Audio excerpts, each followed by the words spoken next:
শুভ দুপুর বন্ধুরা, এটা আমার প্রথম ভ্লগ যেটা আমি ছাড়লাম আজকে প্রথম। আজকে আমার পরম পূজনীয় পিতাশ্রী সুহাস পণ্ডার জন্মদিন।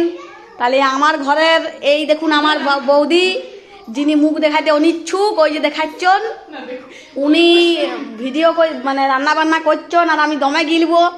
এই যে প্রথমে তোমার হচ্ছে এখানে পায়েস হচ্ছে, পায়েসটা একটু লাড়ি আমি দেখি একটু, কিন্তু আমি করিনি, এটা কিন্তু আমি লাড়ছি। আমার বৌদি কিন্তু দারুণ রান্না বান্না করে। এরপর এইখানে ভাজা করেছে এই করলাগুলো, দেখুন এই বিটি ছাটা তন্দুরি ভাজিয়ে দিয়েছে। হচ্ছে ননদদের স্বভাব বৌদিদের নিন্দা করা, কত কিছু করিয়েছে। দেখুন এইটুকু টেপরা বিটিছে, আমার থেকে 7 বছরের ছোট।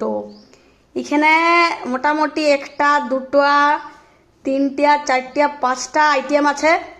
এখানে করিয়েছে ঝুরি ভাজা, বাপ রে গাই দিয়ে সুন্দর হয়েছে রে। এ বেগুন ভাজা করেছে। এখানে কিটা কিলো, এটা এটা কি বটে, এটা কি বটে, এটা ভর্তা মনে হচ্ছে, এটা বেগুন ভর্তা, এইটা বেগুন ভর্তা, এইটা হচ্ছে ডাল। আর এখানে আছে এখানে আছে 5 মিশালি, বাবা রে গাই দিয়ে খাবো যে। এটা ভাতটা বটে, এই বাবা রে 1 প্রেসার কুকার ভাত হয়েছে। আর এই যে আমি এইসব বলতে এখানে আমার বাবা চলে এসেছেন, পরম পূজনীয়, যার জন্মদিন আজকে। রাতে আরো অনেক কিছু আইটেম হবে, দমে খাবো দমে।